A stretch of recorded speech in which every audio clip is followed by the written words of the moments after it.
উত্তর মেসিডোনিয়ার প্রত্যন্ত পাহাড়ি গ্রাম গালিচিং। প্রতি বছর জুলাই মাসে এই গ্রামে সেন্ট পিটার্স ডে উপলক্ষে অন্যরকম এক বিয়ের আয়োজন করে গ্রামবাসী। আর অনুষ্ঠানের সূচনা হয় বরের ঘনিষ্ঠ বন্ধুর ছোড়া বন্দুকের গুলির শব্দে।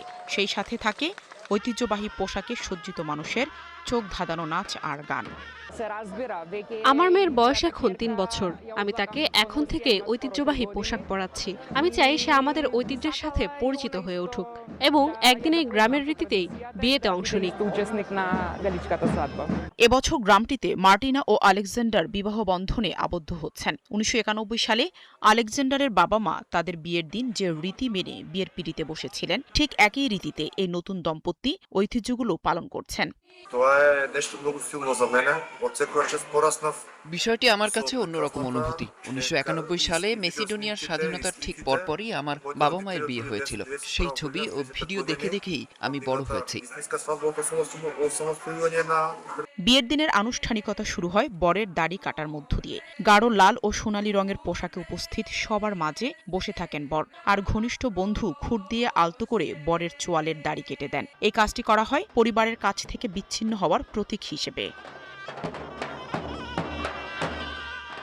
এদিকে ঐতিহ্যবাহী পোশাকে আর লোকসঙ্গীতের সুরের মূর্ছনায় ঘোড়ায় চড়ে অনুষ্ঠানস্থলে আসেন কনে। বিয়ের আনুষ্ঠানিকতা ঐতিহ্যের ওপর ভিত্তি করে গড়ে উঠলেও উৎসবটি বিংশ শতাব্দীর মাঝামাঝি সময়ে শুরু হয়েছিল।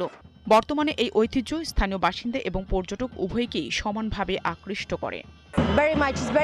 এমন আন্তরিক ও উষ্ণ পরিবেশে বিয়ের অনুষ্ঠানে অংশ নেওয়াটা দারুণ আনন্দের। বিষয়টা খুবই আকর্ষণীয়।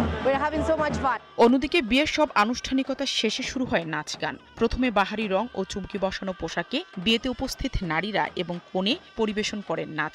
এরপর পুরুষরাও নাচ পরিবেশন করেন, তবে তাদের নাচের ভঙ্গি বেশ কঠিন। সব মিলে সব আনন্দঘন পরিবেশে বিয়ের সব অনুষঙ্গ শেষ করে দুপক্ষ, আর ঐতিহ্যের বার্তা রেখে যান পরবর্তী প্রজন্মের জন্য। নাহিদা রিন্থি, ৭১।